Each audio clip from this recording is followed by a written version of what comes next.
రోజు రోజుకి గోల్డ్ రేట్లు పెరుగుతున్నాయి. తాకట్లో ఉన్న బంగారానికి వడ్డీలు పెరుగుతున్నాయని టెన్షన్ పడుతున్నారా? కొమ్మూరి గోల్డ్ వచ్చాక ఆ టెన్షనే పోయింది. కొమ్మూరి గోల్డ్. సార్ నమస్కారం సార్. నమస్తే అండి. సార్ త్రివిక్రమ్ గారు అండ్ ఎన్టీఆర్ గారు అలా సినిమా అనౌన్స్ చేశారో లేదో అదొక చిక్కుల్లో అంటే ఒక వివాదంలో పడిందని చెప్పుకోవాలి. వాళ్ళు అనౌన్స్మెంట్ చేసేటప్పుడు నార్త్లో పుట్టాడు కార్తికేయ స్వామి అని చెప్పేసి వాళ్ళు మెన్షన్ చేశారు. ఇదే ఇప్పుడు అన్ని ప్రాబ్లమ్స్ తెచ్చిపెట్టింది. అక్కడ తమిళలో కార్తికేయ స్వామి మా దైవం, మేము ఈ సినిమాని రిలీజ్ చేయనీయం, మేము అడ్డుకుంటాం, మేము ఆందోళన చేస్తామంటూ మొన్న ప్రెస్ మీట్ పెట్టి కూడా మాట్లాడడం జరిగింది సార్. మరి సినిమా ఆరంభంలోనే ఇప్పుడు తమిళ సెగ అయితే ఈ సినిమాకి తాకింది. మరి మున్ముందు ఇంకే విధంగా ఉంటుంది, మరి ఎలా మేనేజ్ చేస్తారు త్రివిక్రమ్ గారు ఈ సినిమాకి సంబంధించి? అంటే యాక్చువల్గా ఎక్కడ జన్మించాడు, దేనికి సంబంధించినటువంటి పుట్టు పూర్వోత్తరాలు ఏమిటి, దైవాలకి లీగాలిటీ ఏమిటి అనేది ఎవరికి తెలియని విషయం. అంటే నిజానికి కాళిదాస్ గారి కుమార సంభవం ప్రకారం వెడితే లేదు, కైలాసగిరి పర్వతము అని లొకేట్ చేస్తున్నటువంటి ఏరియాని చూస్తే అది హిమాలయాల్లో లొకేట్ అయి ఉంది. హిమాలయాలు తమిళనాడులో లేవు, అది వాస్తవం. అక్కడ ఉన్నాయి కాబట్టి ఆ ఉద్దేశంతో నాగవంశీ గారు అలా మాట్లాడి ఉండొచ్చు, తప్పు లేదు. కానీ నిజానికి నార్త్ ఇండియన్ దేవుళ్ళు, సౌత్ ఇండియన్ దేవుళ్ళు అనే ఒక డివిజన్ అయితే ఉంది. అంటే ఇక్కడ సమూహాలు ప్రధానంగా శైవార్చన ఇక్కడ ఉండేది. శివుడు దక్షిణాదికి చెందినటువంటి దేవుడు, ఉత్తరాది దేవుడు విష్ణుమూర్తి. ఈ రెండు కలవటం కోసం చాలా యుద్ధాలు జరిగాయి. ఆ యుద్ధాలు జరిగినప్పుడు వైష్ణవరాజుల చేతుల్లో ఇక్కడ శైవాలయాలు ఛిద్రమైపోవడం జరిగింది. అలాగే ఈ శైవానుకూల రాజుల దాడులలో వైష్ణవాలయాలు దెబ్బతిన్న సందర్భాలు కూడా ఉన్నాయి. ఈ ఘర్షణలు జరగలేదు అని మాట్లాడటం తప్పు. చరిత్రలో జరిగినాయి. చాలా స్పష్టంగా శైవానికి వైష్ణవానికి మధ్య చాలా పెద్ద యుద్ధమే జరిగింది.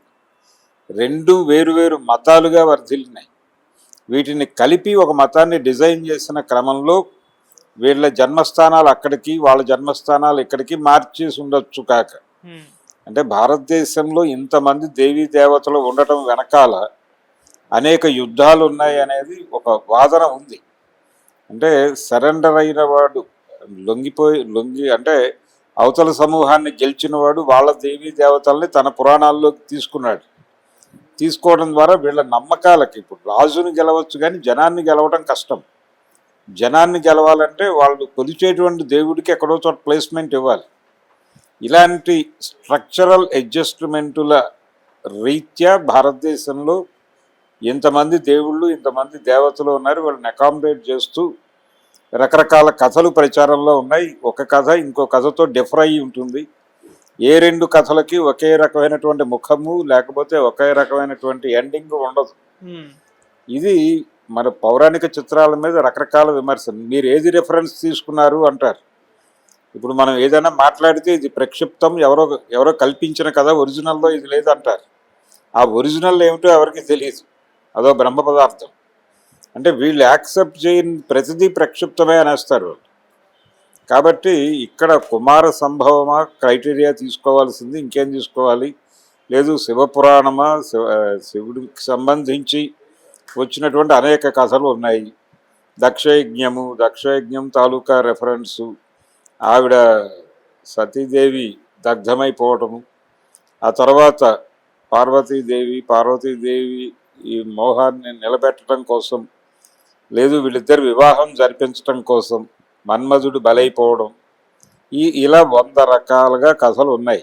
అందులో కుమార సంభవం కూడా ఒకటి. దానికి కూడా రకరకాల వెర్షన్స్ ఉన్నాయి. కనుక ఏ రెండు కథలు, రెండు పురాణాలు ఒకటి కాదు. రామారావు గారు తీసే పౌరాణిక చిత్రాలకి రెఫరెన్స్లు ఇంకెక్కడో ఉంటాయి. కమలాకర కామేశ్వరరావు గారు తీసిన పౌరాణికాలకి రెఫరెన్స్లు వేరే ఉంటాయి. ఒకే కథ అయినప్పటికీ భిన్నమైన కోణాల్లో నడుస్తుంది. ఆయన ద్రవిడ అభిప్రాయాలతో ఆయన సినిమాలు నడుస్తాయి, ఈయన సినిమాలు ఈయన ధోరణిలో నడుస్తాయి, కామేశ్వరరావు గారి ధోరణిలో. కనుక ఏ రెఫరెన్స్లో వెళ్తాడు త్రివిక్రమ్ అనేది ఆయన ఇష్టం. దానికి ఏ మేరకు తోడ్పాటును అందించగలుగుతాడు అనేది ఎన్టీఆర్ ముందున్న టాస్క్. ఆ గొడవని వాళ్ళు ఎలా హ్యాండిల్ చేస్తారు అనేది. కానీ మధ్యలో ఇవన్నీ కాదు, అంటే సినిమా రిలీజ్ కాలేదు కాబట్టి ఇప్పుడే జనాలు మాట్లాడుకుంటున్నారు, కానీ సినిమా వచ్చే టైంకి ఇవన్నీ పక్క వెళ్ళిపోతాయి, ఆ ఎమోషన్లో క్యారీ ఫార్వర్డ్ అయిపోతారు. ఇది నిజానికి ఆయన తమిళుల ఆరాధ్య దైవమే, ఆయన జన్మస్థలం అక్కడే ఉందని వాళ్ళు చెప్తున్నారు. రామ జన్మభూమి అయోధ్యలో పుట్టాడు రాముడని కోర్టు నిర్ధారించింది. ఆయనకు ఒక లీగాలిటీ వచ్చేసింది, ఆయనకి లీగాలిటీ వచ్చేసింది కాబట్టి నెమ్మదిగా మిగిలిన దేవుళ్ళకు కూడా లీగాలిటీ వచ్చేయాలి.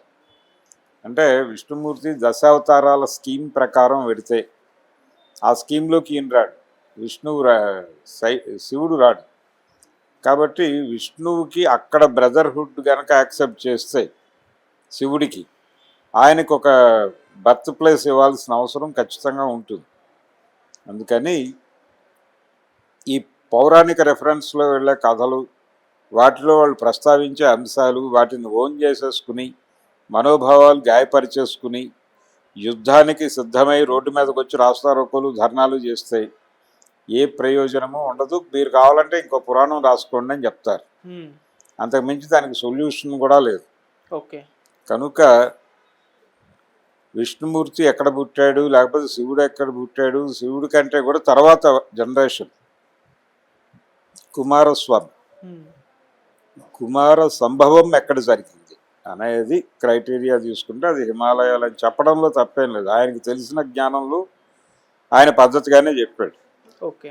కాకపోతే వీళ్ళ అభిప్రాయాలకు దాన్ని అడాప్ట్ చేసుకున్నప్పుడు గ్యాప్ వచ్చింది, ఆ గ్యాప్తో గొడవ జరుగుతోంది. ఇది మంచిదే మరక అనుకుంటున్నారు, ప్రచారం జరుగుతుంది పేరు అని.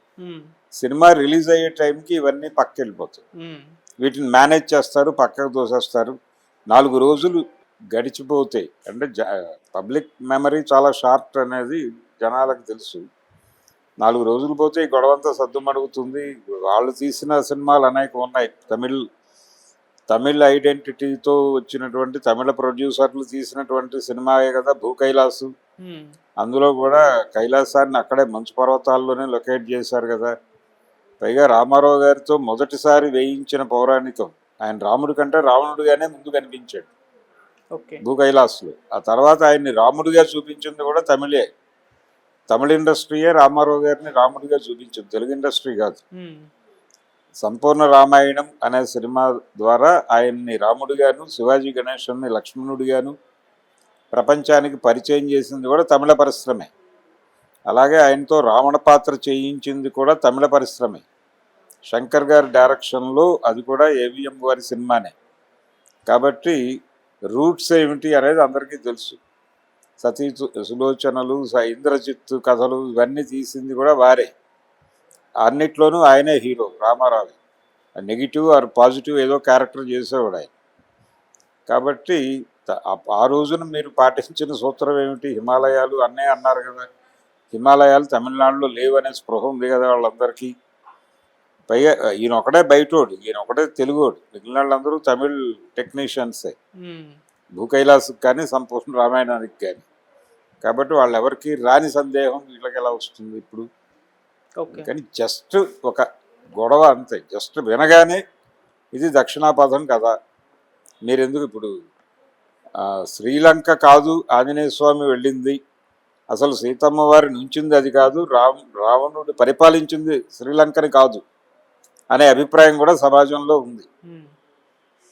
అంటే దానికి రీజన్ ఏంటంటే ఈ లంక అనే పదం సంస్కృతంలో లేదు, తెలుగులోనే ఉంది. అది ఎక్కడో తెలుగు ప్రాంతాల్లో జరిగిన గొడవ అని దాని నుంచి నిర్ధారణ చేసి సిద్ధాంతం చేసిన వాళ్ళు కూడా ఉన్నారు మన దగ్గర.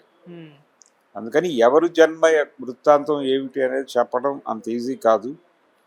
కాబట్టి ఋషిమూలం అదేదో మనకు సామెత ఉంది, కవిమూలం ఋషిమూలం అడగకూడదు అని. అలా అడగకూడని వ్యవహారం దేవుడి మూలాలు కూడా. అందుకని ఆయన ఎక్కడైనా జన్మించి ఉండొచ్చు. థియేటర్కల్గా సినిమా ఎమోషనలైజ్ చేస్తుందా లేదా అన్నదే దాని సక్సెస్కి సూత్రం. అంతకు మించి వాళ్ళు ఉత్తరాదిని చేశారా, దక్షిణాదిని చేశారా, లేదు మధ్య భాగంలో నుంచి వచ్చాడా, ఇవి చర్చనీయాంశాలు కావు.